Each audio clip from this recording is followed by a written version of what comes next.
শেখ হাসিনাকে ধর্ষণ করছে পাকিস্তান সেনাবাহিনী। অবাক হচ্ছেন? আমি প্রমাণ দিতেছি। আওয়ামী লীগের লেখা ইতিহাস থেকেই প্রমাণ দিব। শুধু শেখ হাসিনা না, শেখ হাসিনা, শেখ রেহেনা এবং তাদের মা ফজিলাতুন নেসাকেও পাকিস্তান সেনাবাহিনী করছে।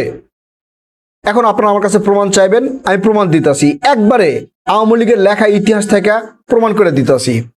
আপনারা অনেকেই জানেন, আবার অনেকেই জানেন না। যারা জানেন না তারা গুগলে সার্চ দিয়ে বিস্তারিত জানতে পারবেন। 1971 সালে পশ্চিম পাকিস্তান এবং পূর্ব পাকিস্তান যখন যুদ্ধ হয়, তখন শেখ মুজিবুর রহমান এবং শেখ মুজিবুর রহমানের পরিবার কোথায় ছিল আপনারা জানেন? শেখ মুজিবুর রহমানকে গ্রেপ্তার করে পশ্চিম পাকিস্তানে নিয়ে যাওয়া হয় এবং শেখ হাসিনা, শেখ রেহেনা আর ফজিলাতুন নেসাকে গ্রেপ্তার করে ধানমন্ডি 32-এ পাকিস্তানের সেনাবাহিনীর তত্ত্বাবধানে রেখে দেওয়া হয়। তার মানে শেখ হাসিনা, শেখ রেহেনা এবং তাদের মা ফজিলাতুন নেসা পাকিস্তানি সেনাবাহিনীদের সাথে ধানমন্ডি 32-এ ছিল। কথাটা মনে রাখেন। এখন আপনারা আমাকে বলবেন যে ধানমন্ডি 32-এ পাকিস্তান সেনাবাহিনীদের সাথে তারা ছিল, তাই বলে কি তাদেরকে পাকিস্তান সেনাবাহিনীরা করছে? জি, করছে। এখন আওয়ামী লীগের লেখা ইতিহাস একটু দেখি। আওয়ামী লীগের লেখা ইতিহাস থেকে আমরা জানি বাংলাদেশ স্বাধীন হয়েছে 30 লক্ষ শহীদের প্রাণের বিনিময়ে এবং 2 লক্ষ মা বোনের ইজ্জতের বিনিময়ে। তার মানে পশ্চিম পাকিস্তানের সেনাবাহিনীরা পূর্ব পাকিস্তানে আইসা আমাদের মা বোনদেরকে ধরে ক্যাম্পে নিয়ে গিয়ে তাদের সম্ভ্রম নষ্ট করেছে। চিন্তা করেন, পশ্চিম পাকিস্তানের সেনাবাহিনীরা আমাদের মা বোনের সম্ভ্রম নষ্ট করার জন্য বাড়ি থেকে ধরে নিয়ে ক্যাম্পে নিয়ে গেছে। আর সেই জায়গায় শেখ হাসিনা, শেখ রেহেনা এবং তাদের মা ফজিলাতুন নেসা ধানমন্ডি 32-এ ধরাই ছিল পাকিস্তানি সেনাবাহিনীর হাতে। তো পাকিস্তান সেনাবাহিনীরা মেয়েদের সম্ভ্রম নষ্ট করার জন্য বাড়ি থেকে ধরে নিয়ে আসতেছে, আর শেখ হাসিনা, শেখ রেহেনা যেখানে ধরাই ছিল তাদের সাথে কি কুতকুত খেলছে, পুতুল খেলা খেলছে, তাদেরকে ইজি ছাইরা দিছে, কিছু করে নাই। এইটা আপনারা কিভাবে চিন্তা ভাবনা করেন? এখন আওয়ামী লীগের লোকজন সেটা মানবে কিনা জানি না। আমি আরেকটা উদাহরণ দেই, আওয়ামী লীগের লেখা ইতিহাস থেকেই উদাহরণ দেই। আওয়ামী লীগের লেখা ইতিহাসে আছে স্বাধীনতার ঘোষক বঙ্গবন্ধু শেখ মুজিবুর রহমান, এবং শেখ মুজিবুর রহমানই স্বাধীনতার ডাক দিছে, যার ফলে বাংলাদেশ স্বাধীন হয়েছে। তার ডাকে হাজার হাজার মুক্তিযোদ্ধারা ঝাঁপে পড়ছে পশ্চিম পাকিস্তানের সেনাবাহিনীদের সাথে যুদ্ধ করার জন্য। এই ইতিহাস থেকেই বোঝা যায় পশ্চিম পাকিস্তানের একমাত্র বড় এবং প্রধান শত্রু ছিল শেখ মুজিবুর রহমান। কথা ঠিক কিনা? একটু মাঝে মাঝে ঠিক বললেন। এখন শেখ মুজিবুর রহমান হচ্ছে প্রধান এবং বড় শত্রু। পাকিস্তানের সেনাবাহিনীরা আমাদের নিরীহ মা বোনদেরকে ছাড়ে নাই। আর সবচেয়ে বড় শত্রু শেখ মুজিবুর রহমানের 2 মেয়েরে কি পাকিস্তানের সেনাবাহিনীরা ছাড়া দিছে? কিছু করে নাই, তাদের মধ্যে রাখছিল না। এখন আপনারা বলেন করছে কিনা? আরেকটা যুক্তি দেই। ধরেন একজন মানুষ আপনাকে মারার জন্য 10 জন মানুষকে নিয়ে আসছে। আপনার গায়ে শক্তি আছে, আপনি ওই 10 জনকে মেরা তাড়াই দিছেন। এরপরে যে ওই 10 জনকে ডেকা নিয়ে আসছে আপনাকে মারার জন্য, আপনি কি তাকে ছেড়ে দিবেন? কেউ ছেড়ে দিবে? আমি হলেও ছেড়ে দিব? কেউ ছেড়ে দিবে না। আমি বলবো যে তুই বড় অপরাধী, তুই ওই 10 জনকে ডেকা নিয়ে আসছিস আমাকে মারার জন্য, তাই ওই 10 জনের শাস্তি যা হয়েছে তার চেয়ে তোর ডবল শাস্তি হবে। কথা কিন্তু এইরকমই হবে।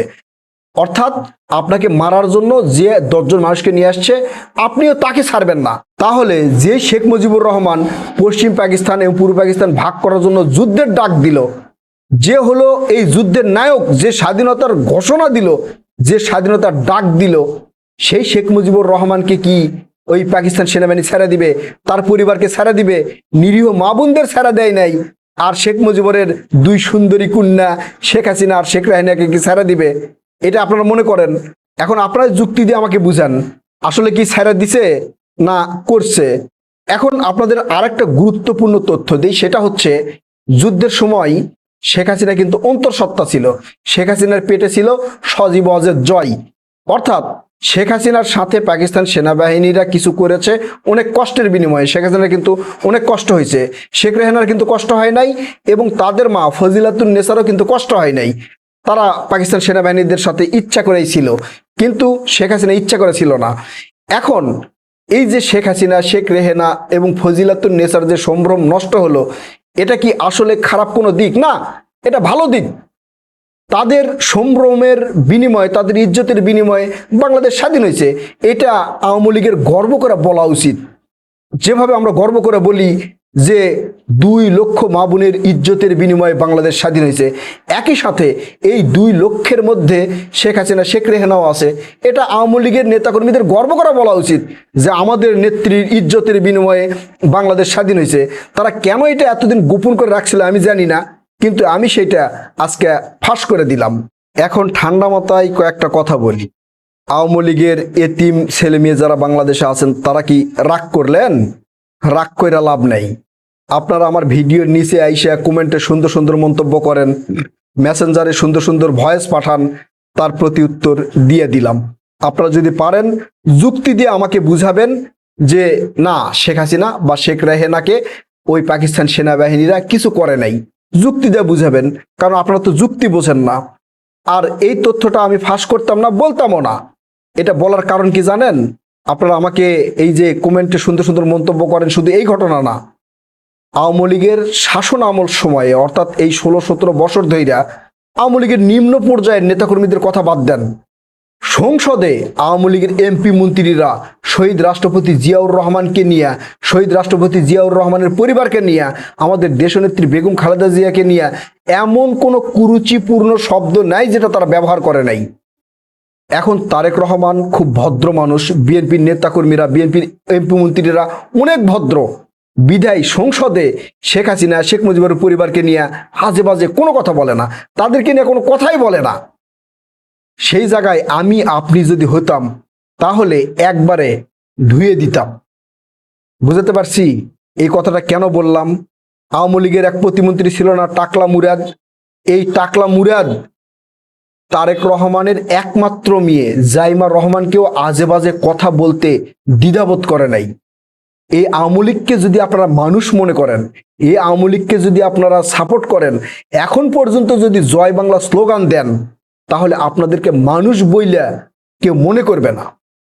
চিন্তা করেন, সংসদের মতো পবিত্র জায়গায় আওয়ামী লীগের এমপি মন্ত্রীরা শুরু থেকে শেষ পর্যন্ত শহীদ রাষ্ট্রপতি জিয়াউর রহমানকে নিয়ে, তার পরিবারকে নিয়ে কি পরিমাণ বাজে কথা বলছে।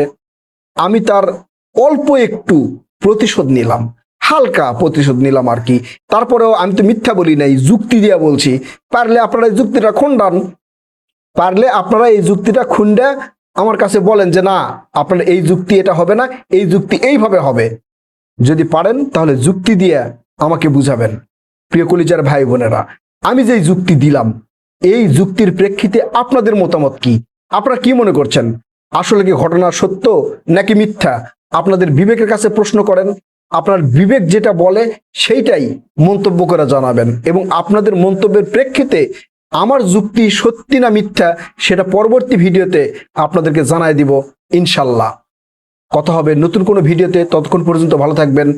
আল্লাহ হাফেজ।